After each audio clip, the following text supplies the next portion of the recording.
Chers amis, dans le cadre de notre série, le live de la paracha, ce Shabbat, paracha Tetzavé, relatif aux habits du Kohen Gadol.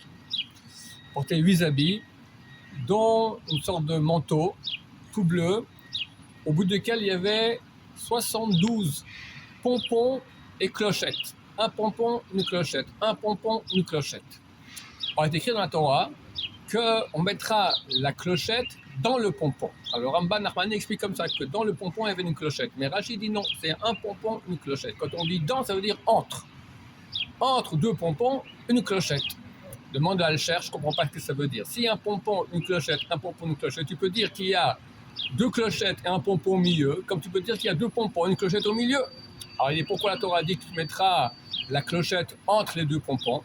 C'est quand on regarde trois, effectivement, on peut regarder deux pompons avec une clochette ou deux clochettes et un pompon. La Torah dit non, tu regarderas deux pompons et une clochette. Pour dire, le pompon, c'est un silence. La clochette, c'est la parole. Ça fait du bruit, ça fait un son. Le pompon, c'est silencieux. Il faut rester 2 fois plus silencieux que ce qu'on parle. Comme disent les sages d'Israël, une parole vaut une pièce. Un silence vaut 2 pièces.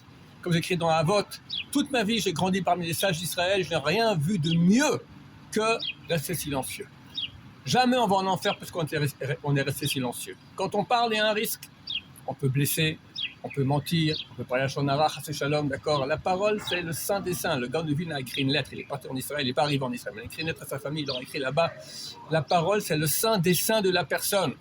Et la Torah nous dit, sois plus un silencieux qu'un parleur. Comme on dit les sages d'Israël, quelle est la profession de l'homme sur terre? Rester silencieux, retenir sa bouche. Jamais on ira en enfer pour cela. Quand on parle, déjà attention, tu utilises maintenant un pouvoir extraordinaire qui a une puissance énorme.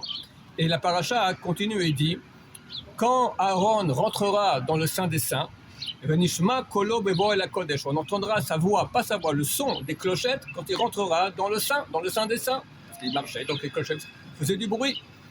Alors les commentateurs disent, ça veut dire quoi?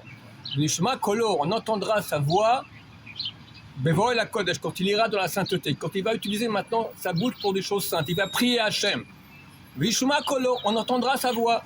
Dieu, il voit que ta bouche, elle est propre, que ta bouche, elle est pure, tu pries, il t'écoute. Il t'écoute. Par contre, ce n'est pas le cas. Alors tu pries, et tu vois, rien du tout. Nettoie ta bouche, mon cher ami. Ensuite, le Chafetz Chaim rajoute, la fin du verset dit, en sortant du Saint des Saints, s'il n'était pas Kadosh, le Kohen là-bas, il mourrait. S'il a laissé cet habit qui faisait du bruit, il mourrait. C'est marqué qu'il sortira vivant. Le Chafetz Chaim explique qu'il sortira de ce monde. Quelqu'un qui fait attention à sa bouche toute sa vie, quand il sort de ce monde, il sort vivant. Ça marque que les Réchaïm, dans leur vie, ils sont déjà appelés morts, et dans leur mort, ils sont appelés vivants. Donc, Bézat Hachem, qui fait attention à sa bouche, il sera appelé tzaddik, et dans sa mort, il sera vivant. C'est-à-dire qu'il reste vivant, et il va au Lamaba, et il va jouir de tout le bien qu'il puisse y avoir, parce qu'il a fait attention à sa bouche. Les commentateurs disent aussi que la clochette était faite d'or. Un cher, il dit comme ça. Parce que l'or, c'est le matériau qui fait le moins de bruit. Quand on prend 2 morceaux d'or, on les tape ensemble, ça ne fait pas tellement de bruit. Même quand tu parles, pas fort, silencieux, lentement, faire attention. Et d'autres disent, attention, la parole, c'est comme de l'or. Ça vaut de l'or. Si chaque fois que tu dis un mot, tu penses que maintenant tu es en train de dépenser une pièce d'or, tu vas commencer à économiser cela.